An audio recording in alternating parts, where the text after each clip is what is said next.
നമസ്കാരം. വെത്തിലക്കറ ഉരുണ്ട മുത്തശ്ശിമാരുടെ ചുണ്ടുകളിൽ നിന്ന് കേട്ട നാട്ടറിവിന്റെ നന്മക തേടിയുള്ള യാത്രയാണ്. നമ്മൾ എത്തി നിൽക്കുന്നത് കുന്നോത്തുപറമ്പിലെ പാറാടാണ്. ഇവിടെ നന്മയുള്ള ഒരു സായാഹ്നത്തിലേക്ക് നിങ്ങളേവരെയും സഹർഷം സവിനിയും സ്വാഗതം ചെയ്യുന്നു. ഈ നാടിനൊരു പ്രത്യേകതയുണ്ട്, ഈ വീടിനൊരു മനോഹാരിതയുണ്ട്. കാരണം എനിക്ക് ചുറ്റുമുള്ളത് കലാകാരന്മാരാണ്, പാട്ടിന്റെ കൂട്ടുകാരാണ്. ഇവരെ കുറിച്ചുള്ള കൂടുതൽ വിവരങ്ങൾ നൽകാൻ വേണ്ടി നമ്മുടെ കൂടെ പ്രമോദ് മാഷുണ്ട്. മാഷെ, എവിടെയാണ് നമ്മളിപ്പോൾ നിൽക്കുന്നത്? നമ്മൾ നിൽക്കുന്നത് ഇപ്പോഴ് പട്ടർ വലിയത്ത് എന്ന് പറയുന്ന ഒരു സ്ഥലത്താണ്, പാറാടിനടുത്ത്. ഇവിടെ ഒരു ബാലേട്ടൻ്റെ വീടാണ്, അവിടെയാണ് നമ്മൾ നിൽക്കുന്നത്. ആക്ച്വലി സ്ഥലം എവിടെയാണ്? എന്താണ് എല്ലാവരും കൂടി കൂടി നിൽക്കാൻ കാരണം? നമുക്കറിയാം, സംഗീതം ഇഷ്ടമല്ലാത്ത ആരും ഉണ്ടാവില്ല. എല്ലാവർക്കും സംഗീതം ഇഷ്ടമാണ്, മ്യൂസിക് ഇഷ്ടമല്ലാത്ത ആരും ഉണ്ടാവില്ല. അപ്പോൾ ഞാൻ ഇവിടെ നമ്മളൊരു മ്യൂസിക് ക്ലാസ് ഉണ്ട്, മ്യൂസിക് നോട്ട് എന്ന് പറഞ്ഞിട്ട്. അങ്ങനെ ഒരു ക്ലാസ് സ്റ്റാർട്ട് ചെയ്തപ്പോൾ ഇങ്ങനെ പാട്ടിനോട് ഇഷ്ടമുള്ള കുറേ ആൾക്കാർ ഉണ്ട്. അതിലേറ്റവും അങ്ങനെ ഒരു വളരെ താല്പര്യപൂർവ്വം ഇവിടെ നമ്മുടെ ഈ വീട്ടിലെ അനുരാഗ് എന്ന് പറയുന്നൊരു ആളുണ്ട്. ബാലേട്ടനെ അനുവേട്ടൻ എന്ന് വരാം, അനുവേട്ടൻ. അപ്പം ഞാൻ ഈ ക്ലാസ് സ്റ്റാർട്ട് ചെയ്തപ്പോൾ അനുവേട്ടനോട് പറഞ്ഞു, ഇപ്പം അടുത്ത വീട്ടുകാരനാണ്. അപ്പം അദ്ദേഹത്തോട് പറഞ്ഞപ്പോൾ അദ്ദേഹം പറഞ്ഞു, എനിക്ക് പാട്ടിനോട് വലിയ താല്പര്യമാണ്, ഞങ്ങൾ കുറച്ച് ഫ്രണ്ട്സ് കൂടിയിട്ട് ഇടയ്ക്ക് ഇങ്ങനെ പാടാറുണ്ട്, പിന്നെ ഞങ്ങൾക്കിവിടെ നല്ല സൗണ്ട് സിസ്റ്റമൊക്കെ ഞാൻ തന്നെ സംഘടിപ്പിച്ചിട്ടുണ്ട്. അപ്പോൾ ഞാൻ പറഞ്ഞു, ഇങ്ങനെ ആഴ്ചയ്ക്ക് ഒരു തവണ നമുക്ക് കൂട്ടിച്ചേർന്ന രസമല്ല. അങ്ങനെ നമ്മൾ സ്റ്റാർട്ട് ചെയ്തതാണ്. ക്ലാസ്സിന് ശേഷം വൈകുന്നേരങ്ങളിൽ ഞങ്ങളൊരു 5-6 ആൾക്കാർ അല്ലേ എന്നോട്ടാ, കുറച്ച് ആൾക്കാർ വെച്ച് തുടങ്ങിയാണ് അല്ലേ, വളരെ കുറഞ്ഞ ആൾക്കാർ വെച്ചിട്ട് 5-6 ആൾ വെച്ച് തുടങ്ങി. എനിക്കൊന്ന് ഇപ്പോൾ ഒരു 70ഓളം ആൾക്കാർ നമ്മുടെ ഈ കൂട്ടായ്മയിലുണ്ട്. അതിൽ കുഞ്ഞു കുട്ടികൾ മുതൽ എനിക്ക് തോന്നുന്നു ഒരു LKG-ക്കാർ ധ്വനിക മുതൽ UKG-ക്കാർ മുതൽ LKG-ക്കാർ മുതൽ റിട്ടയർഡ് ആയിട്ടുള്ള നമ്മുടെ കനകവല്ലി ടീച്ചറൊക്കെ ആദ്യം വളരെ അറച്ചുകൊണ്ടാണ് വന്നത്. പിന്നെ എല്ലാവർക്കും ഭയങ്കര താല്പര്യമായി. ഞങ്ങൾ പാടിയിരുന്നിട്ട് ഏകദേശം 9:30 വരെയൊക്കെ എത്താറുണ്ട്. ഓക്കെ, ഞാനിപ്പോൾ അതിനോട് എങ്ങനെയാണ് ഈ ഒരു ആശയത്തിലേക്ക് എത്തിപ്പെടുന്നത്? തൻ്റെ വീട്ടുമുറ്റം സംഗീതത്തിന് വേണ്ടി തുറന്നു കൊടുക്കാന്നുള്ള ഒരു ആശയം എങ്ങനെ ഉണ്ടാകുന്നത്? അത് എൻ്റെ ഒരു ആഗ്രഹം കൂടിയാണ്. എൻ്റെ വീട്ടുമുറ്റത്ത് ഇങ്ങനെ ഒരു സംഭവം വേണമെന്ന് ഉള്ളൊരു ആഗ്രഹം ഉണ്ടായിരുന്നു. പിന്നെ പാട്ടിനോട് ഇഷ്ടമാണ്, നല്ല ഇഷ്ടമാണ്. ചെറുങ്ങനെ നല്ല നല്ല ചെറിയൊരു പാട്ടെല്ലാം പാടും. അങ്ങനെയാണ്.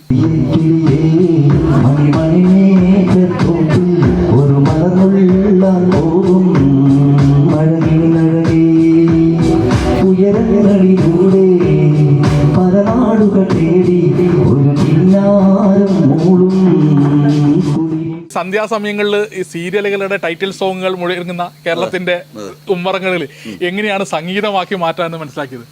എല്ലാവരും സീരിയൽ കാണുന്ന സമയത്ത് നമ്മളിങ്ങനെ പാടാൻ തീരുമാനിച്ചത് അത് എനിക്ക് ശരിക്കും അറിഞ്ഞൂടാ എന്തുകൊണ്ടാണ്. പക്ഷേങ്കിൽ പിന്നെ പാട്ടിനോടുള്ള ഇഷ്ടം തന്നെയാണ്. എല്ലാവർക്കും പാട്ടിനോട് ഇഷ്ടമുണ്ട്. അത് ചെറിയ കുട്ടികൾ മുതൽ വലിയ ആൾക്കാർ വരെ എല്ലാവർക്കും പാട്ടിനോട് ഇഷ്ടമുണ്ട്. പക്ഷെ അതിനുള്ള ഒരു സാഹചര്യം, ഒരു എന്താ പറയണ്ടേ, ഒരിടം കിട്ടുന്നില്ല പലർക്കും. അതുകൊണ്ടാണ് ഈ പ്രശ്നം വരുന്നത്. അപ്പോൾ ഇപ്പോൾ ഈ ഒരു അനുരാഗിൻ്റെ ഒരു വീട്ടിൽ ഈ ഒരു സ്പേസ് കിട്ടിയപ്പോൾ എല്ലാവരും ഒത്തുകൂടി. ഇങ്ങനെ വേറെ എവിടെയെങ്കിലും ഉണ്ടോ കണ്ണൂർ ജില്ലയിൽ ഇങ്ങനെ ഒരു കൂട്ടായ്മ?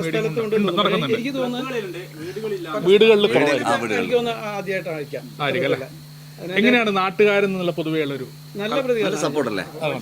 എല്ലാവരും നല്ല സപ്പോർട്ടാണ്. പല സ്ഥലങ്ങളിൽ നിന്ന് ആൾക്കാർ വരുന്നു. എന്തൊക്കെ നിങ്ങൾ ചെയ്ത് ഈ ഒരു കൂട്ടായ്മക്ക് എന്തൊക്കെ ചെയ്യാൻ കഴിഞ്ഞു? ഞങ്ങൾക്ക് ചെയ്യാൻ കഴിഞ്ഞു വെച്ചാൽ, ഒന്ന് നമ്മൾ ഇത്തരത്തിലൊരു ഇതുവഴി എനിക്ക് തോന്നുന്നത് നമ്മുടെ അറച്ചു നിൽക്കുന്ന ആൾക്കാരെ മുന്നോട്ട് കൊണ്ടുവരാൻ പറ്റും. പിന്നെ അതുപോലെ തന്നെ വേദി കിട്ടാണ്ട് നല്ല പാട്ടുകാരുണ്ടാവും, ഇഷ്ടംപോലെ പാട്ടുകാരുണ്ടാവും, നന്നായിട്ട് പാടുന്ന ആൾക്കാർ. വേദി കിട്ടാത്ത പാട്ട് പഠിക്കുകയൊന്നും ചെയ്തിട്ടില്ലെങ്കിൽ തന്നെ നല്ലോണം പാടുന്ന ആൾക്കാരുണ്ട് നമ്മുടെ നാട്ടിൽ ഇഷ്ടംപോലെ. അപ്പോൾ അവർക്കൊക്കെ ഒരു വേദി ഒരുക്കുക. അപ്പം വളരെ സന്തോഷപൂർവ്വം അവർ പാട്ടിനെ ഏറ്റെടുക്കുകയും അതിലൂടെ ഏറ്റവും കൂടുതൽ വല്ലാത്തൊരു കൂട്ടായ്മയാണ് അതിൽ. നമ്മളൊരു സാഹോദര്യം എന്നൊക്കെ പറയാം. അതിന് ഏറ്റവും വലിയ തെളിവാണ് നമ്മളിപ്പം കഴിഞ്ഞ ഓണത്തിന് ഒരു കൂട്ടായ്മ അനുവേട്ടനൊക്കെ പറഞ്ഞു, നമുക്കൊരു ഓണ ആഘോഷം സംഘടിപ്പിച്ചുകൂടെ. ഞങ്ങൾ ഓണാഘോഷം നമ്മൾ പ്രതീക്ഷിച്ചതിനേക്കാളും എത്രയോ ഇരട്ടിയായിരുന്നു അതിൻ്റെ ഒരു വിജയം, അല്ലേ സുരേഷ? അത്രമാത്രം വലിയൊരു വിജയമായിരുന്നു. അതിലൂടെ തന്നെ നമുക്ക് ആ സാഹോദര്യം ഒക്കെ നമുക്ക് കാണാൻ പറ്റി. അത് തന്നെയാണ് ഇതിൻ്റെ ഒരു സ്നേഹം. പുതിയ തലമുറയ്ക്ക് ഒരു പ്രചോദനമാണ്, തീർച്ചയായിട്ടും അതൊക്കെയാണ്. മാഷെ, കലോത്സവ വേദികളുടെ ഒരു സമയമാണ് ഇപ്പം വന്നുകൊണ്ടിരിക്കുന്നത്. തിരക്കും ഉണ്ടാവും അല്ലേ? അപ്പൊ ഈ കുട്ടികൾ രംഗത്തേക്ക് കടന്നു വരാനുള്ള ഒരുപാട് കുട്ടികളുണ്ടല്ലോ. അപ്പൊ അവർക്ക് ഇത് നിങ്ങൾ നൽകുന്ന പ്രയോജനം എന്തൊക്കെയാണ്? തീർച്ചയായിട്ടും ഒന്ന് വെച്ചാൽ how to handle the mic, എങ്ങനെയാണ് മൈക്ക് ഹാൻഡിൽ ചെയ്യുന്നത് നമുക്ക് പലപ്പോഴും അറിയില്ല. കുഞ്ഞു കുട്ടികൾക്കൊക്കെ അത് വലിയൊരു ഉപകാരമാണ്. ഞങ്ങളിപ്പോൾ വരുന്ന കുട്ടികളോട് പറയും, കരോക്കെ ഇല്ലെങ്കിൽ നിങ്ങൾക്ക് പാടാം. സോ അവരുടെ ആ ഹെസിറ്റേഷൻ, അത് എങ്ങനെയാണ് പാടുക എന്നുള്ള അത് മാറിക്കിട്ടും. പിന്നെ അതുപോലെ തന്നെ അവർക്ക് തുറന്ന് പാടാൻ പതിയെ അവരിൽ സഭാഗമം മാറും. അങ്ങനെ കുറേ കാര്യങ്ങളാണ്. പിന്നെ നമ്മൾ കൂട്ടായ്മ ഒരു വീട്ടുമുറ്റൊക്കെ ആകുമ്പം അതിൻ്റെ ആയിട്ടുള്ളൊരു വേദി പോലെ അല്ലല്ലോ. അപ്പോൾ നമ്മളതാണ് എന്നുള്ളൊരു തോന്നൽ.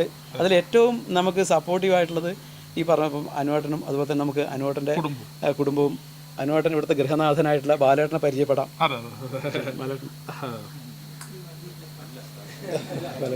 ബാലേട്ട കുറേ ആൾക്കാർ പാടുന്നു വീട്ടുമുറ്റത്ത് വന്നിട്ട്, എന്താണ് തോന്നുന്നത്?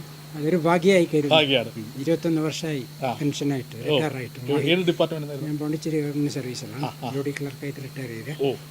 അപ്പോൾ ഈ നമ്മുടെ വിഷമമായ സമയം പലവത്തായിരിക്കുക. ഇപ്പോൾ പാട്ടും പല ഏരിയൻ്റെ പല ഭാഗത്തു നിന്നുള്ള കുട്ടികളും വലിയവരും എന്നെ പോലെ പ്രായമായ ആൾക്കാരും എല്ലാവരും എനിക്ക് പാട്ടോട് ആസ്വദിക്കാൻ ഇഷ്ടമുണ്ട്, പാടിക്കൂടും എന്ന് പറഞ്ഞുകൂടാ. പാട്ടിനെ പറ്റി ഇതിപ്പോ ഒരുപാട് പ്രദേശത്തെല്ലാം അറിഞ്ഞു. ഞാനിത് ആദ്യമായിട്ട് അറിയുന്നത് പക്ഷേ അഫ്സൽ ബാബു എന്ന് പറഞ്ഞിട്ട് മാനന്തേരിയിൽ ഒരാളുണ്ട്, മാനന്തേരി അവനാണ് വന്നിട്ട് ഈ പ്രോഗ്രാം ഒന്ന് ചെയ്യണം എന്നുള്ള ആദ്യമായിട്ട് എന്നോട് പറഞ്ഞത്. പിന്നെ ഞാൻ ഇവരെ ചാനൽ കണ്ടു, നിങ്ങൾ അറിഞ്ഞു. ഇപ്പോൾ ഒരുപാട് ആൾക്കാർ അറിയുന്നുണ്ട്. നമുക്ക് ഇനി ഇവിടുത്തെ ഓരോരുത്തരായിട്ട് ഒന്ന് ജസ്റ്റ് ടീച്ചറെയൊക്കെ പ്രായം കുറഞ്ഞ ആൾക്കാരൊക്കെ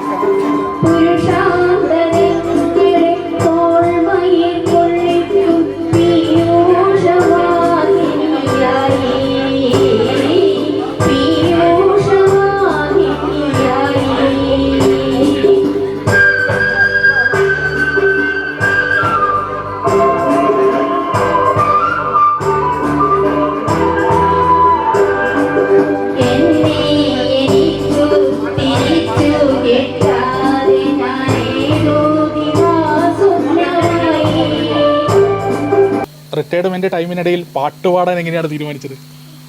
അത് പിന്നെ ഞാൻ സ്കൂൾ ടൈമിൽ പിന്നെ കുട്ടികൾക്ക് പ്രോത്സാഹനം കൊടുക്കാറുണ്ടായിരുന്നു.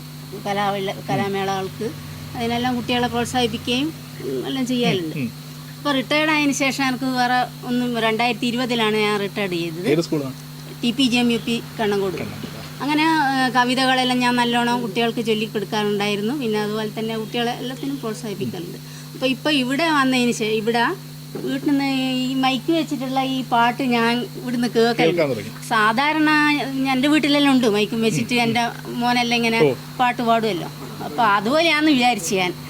അപ്പോൾ ഒരു ദിവസം ഇവിടുത്തെ ബാലേട്ടൻ്റെ ഭാര്യ, അതായത് അനുവിൻ്റെ അമ്മ, എന്നെ ഫോൺ ചെയ്തിട്ട് പറഞ്ഞ് ഇങ്ങനെ ഇവിടുന്ന് പാട്ട് പാടുന്നുണ്ട്, എന്നെ വലിയെന്നാ വിളിക്കാം. അപ്പോൾ നീ കേൾക്കാൻ വരുന്നുണ്ടോയെന്ന് ചോദിച്ചു. ഞാൻ പറഞ്ഞു ഞാൻ വരാമല്ലോ എന്ന് പറഞ്ഞു, എനിക്കിഷ്ടമാണ് പാട്ട് കേൾക്കാമല്ലോ എന്ന് പറഞ്ഞു. അങ്ങനെ ഞാനിവിടെ വന്നതാണ്. അപ്പോൾ 2-3 ദിവസം വന്നതിന് ശേഷം ഒരു ദിവസം പാട്ട് പാടാൻ ആൾക്കാരെല്ലാം കുറവായിരുന്നു. അപ്പോൾ അങ്ങനെ അനു വെറുതെ എന്നോട് ചോദിച്ചു വലിയേച്ചി പാടുന്നുണ്ടോ എന്ന് ചോദിച്ചു. വെറുതെ ഒന്ന് നോക്കിക്കളാന്ന് പറഞ്ഞു. അപ്പോൾ അങ്ങനെ ഞാൻ വെറുതെ ഒരു പാട്ട് പാടിയതാണ്, ഉജ്ജയിനിയിലെ ഗായിക എന്നുള്ള ആ പാട്ട് പാടി. അപ്പോൾ ഇവർക്കെല്ലാവർക്കും ഇഷ്ടമായി. അപ്പോൾ അങ്ങനെയാണ് പിന്നെ ഞാൻ ഇതിലേക്ക് വരുന്നത്. പിന്നെ അതിന് ശേഷമാണ് ഞാൻ കരോക്കെ വെച്ചിട്ട് പാട്ട് പഠിച്ച് അങ്ങനെയാണ് ഞാനിപ്പം പാടാൻ തുടങ്ങിയത്. ഏത് വേദിയിലെന്ന് പറഞ്ഞാൽ കുറച്ചല്ല, എൻ്റെ പ്രായത്തിൻ്റെ ആരോഗ്യത്തിൻ്റെ എല്ലാം പ്രശ്നങ്ങളുണ്ട്. അതെല്ലാം വെച്ചിട്ട് ആകുന്ന പോലെ ചെയ്യാം.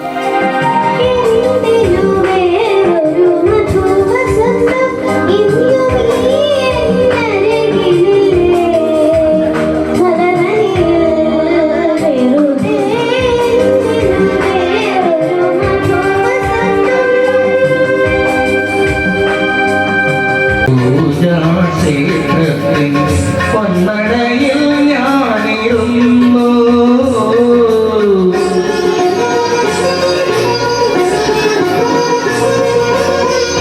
ബ്രഹ്മയാമത്തിൽ പൂജാക്ഷേത്രത്തിൽ പൊന്നടയിൽ ഞാനിരുന്നു പൊന്നമ്പലവാസൻ അയ്യപ്പൻ തന്റെ പുണ്യ. അങ്ങേറ്റവും കൂടുതൽ പാടുന്നത് ഭക്തിഗാനാണെന്ന് കേട്ടു. അതാണ് അതിനോട് താല്പര്യം. ഭക്തിഗാനം പാടുമ്പോൾ ഒരു സുഖം, മനസ്സിന്റെ ഒരു സന്തോഷം, ഭക്തിയിൽ ഇങ്ങനെ ലയിക്കാം. പൊതുവെ ആത്മീയ ഉണ്ട്. അതുകൊണ്ടാണ്. എങ്ങനെയുണ്ട് ഈ ഒരു കൂട്ടായ്മയെ കുറിച്ച്? ഇവിടെ ആദ്യമായിട്ട് വന്നത് പ്രമോദ് മാഷ് വഴിയാണ്. ഞാൻ അദ്ദേഹത്തിന്റെ ശിഷ്യനാണ്. പ്രമോദ് മാഷിന്റെ വയസ്സുണ്ടല്ലേ? ശിഷ്യൻ എന്ന് പറഞ്ഞാൽ കുറച്ച് കാലം. അപ്പം ശബ്ദത്തിനെല്ലാം നല്ല മാറ്റം വന്നു. ഈ സാധകം എങ്ങനെ ചെയ്യണമെന്ന് പറഞ്ഞു തന്നു. അപ്പോൾ വീട്ടിൽ നിന്ന് ചെയ്യാൻ തുടങ്ങി. വീട്ടിൽ എനിക്ക് മൈക്ക് സെറ്റ് ഉണ്ട് ചെറുതായിട്ട്, അതിൽ പ്രാക്ടീസ് ചെയ്യും. ഇവിടെ വന്ന് പാടും. ഇവിടെ വന്ന് പാടുമ്പോൾ അതിന് ശബ്ദത്തിനെല്ലാം നല്ല മാറ്റവും പിന്നെ ഒരു ധൈര്യം പൊതുവെ ഇവിടുന്ന് ഒരു കയ്യടി എല്ലാം കിട്ടുമല്ലോ. ഇവര് പറയോ ഓഡിയൻസിന്റെ നമുക്ക് സംഗതി പോരാന്നൊക്കെ പറയോ അവര്? സംഗതി പോരാന്ന് പറഞ്ഞാൽ ജഡ്ജ്മെന്റ് ഒന്നും ഇല്ല ഇവിടെ. അതില്ല ജഡ്ജ്മെന്റ് ഒന്നും ഇല്ല. ജഡ്ജ്മെന്റിന്റെ ചിലരെല്ലാം ഓടിക്കളി മെല്ലെ മുങ്ങാൻ നോക്കും. അതില്ലാത്ത കൊണ്ട് കുറെ അങ്ങനെ അല്ലേ എല്ലാവരും ചിരിക്കുന്നതാണ്. അത് ശരിയാണ്. ജഡ്ജ്മെന്റ് ഉണ്ടെങ്കിൽ അത്രക്കും അങ്ങോട്ട് വരൂല ആരും. എന്തെങ്കിലും പറയുമോ എന്നൊരു ഭയം ഉണ്ടാവില്ലോ. അത് പോക്കുക എന്നുള്ളതാണ്. ആ ഭയം ഇല്ലാണ്ടാക്കുക എന്നുള്ളതാണ് ഇവിടുത്തെ ഒരു.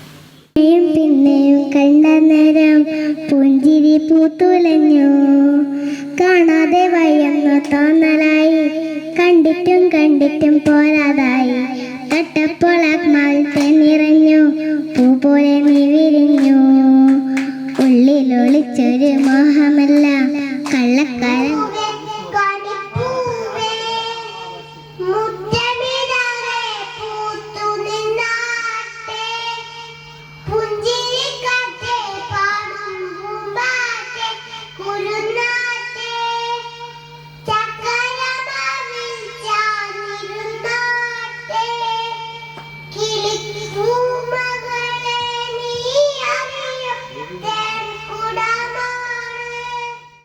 സ്നേഹത്തിൻ്റെ തിരുമുറ്റത്തായ ഈ പട്ടണത്തിൽ ബാലാട്ടൻ്റെ വീടുകളിൽ എല്ലാം മറന്നുകൊണ്ട് കക്ഷി രാഷ്ട്രീയത്തിന് അതീതമായി സ്നേഹത്തിൻ്റെ ഭാഷയിൽ പാട്ടിനെ മാത്രം സ്നേഹിച്ചുകൊണ്ട് ഒരുപാട് പേര് ഒരു കൂട്ടായ്മ തന്നെ ഇവിടെ എത്തിപ്പെടുന്നുണ്ട്.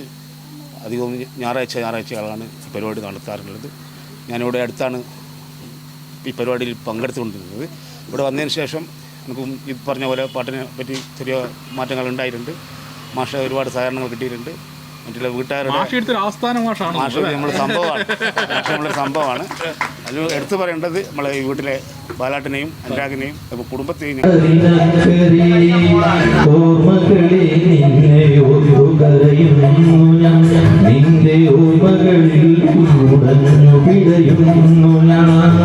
കഴിഞ്ഞു പോയ കാലം കാശിനക്കരെ, ഒഴിഞ്ഞു പോയ രാഗം കടലിനക്കരെ.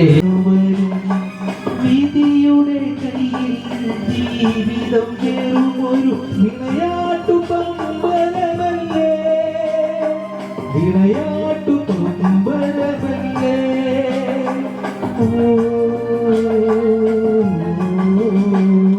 പക്ഷേ അപ്പോൾ നമുക്കിവിടെ വൈൻഡപ്പ് ചെയ്യാനുള്ള സമയമാവുന്നു. അപ്പോൾ നമുക്കൊരു പാട്ട് വേണം. പാട്ടുകാരുടെ കൂട്ടായ്മയിൽ നിന്ന് പാട്ടില്ലെങ്കിൽ നിർത്തുന്നത് ആൾക്കാർക്ക് മോശമാണല്ലോ. അപ്പോൾ പാട്ട് കൊണ്ട് നമുക്ക് അവസാനിപ്പിക്കാം. ഏതാണ് പാട്ട്? സൂചന കൊടുക്കുക. ഞാനൊരു സൂചന കൊടുക്കാം. പക്ഷെ എനിക്ക് തോന്നുന്നത് ഈ പാട്ട് ഇറങ്ങിയ സിനിമ പോലെയാണ് നമ്മുടെ ഈ പ്രോഗ്രാം മുന്നോട്ടുള്ള പ്രയാണം തുടരും. നമ്മൾ തുടരും അല്ലേ? അപ്പം തുടരുകയാണ് ചെയ്യുന്നത്. അപ്പം അതിലുള്ള ഒരു പാട്ടാണെന്ന് ഞാൻ പറയാണ്. പക്ഷെ പാട്ടിൻ്റെ വരികൾ ഞാൻ ഇവർക്ക് പറഞ്ഞു കൊടുക്കുന്നില്ല. ഇവർ കണ്ടെത്തുന്നതാണ് വിചാരിക്കുന്നത്. കാരണം ഏത് സ്കൂളിൽ പോയാലും LKG കാരൻ മുതൽ +2 കാരൻ വരെ അത് അറിയാവുന്ന പാട്ടാണ്. അപ്പം ഞാൻ പാടട്ടെ, നിങ്ങൾ കണ്ടുപിടിക്കോ? റെഡി? ല ല ല ല ല ല ല ല ല ല ല ല ല ല ല ല. ഇതാ പാട്ട്. ആ ചെമ്പരത്തി ആ അങ്ങ് തൊട്ട് ആ കുത്തിക്കുത്തോടുവാനായി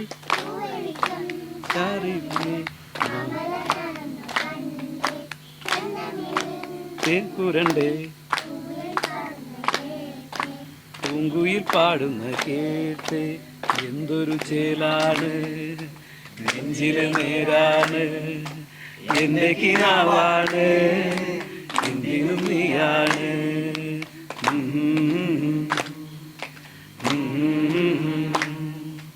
കൺമണിപ്പൂവേ കണ്ണാടിപ്പൂവേ കണിപ്പൂവേ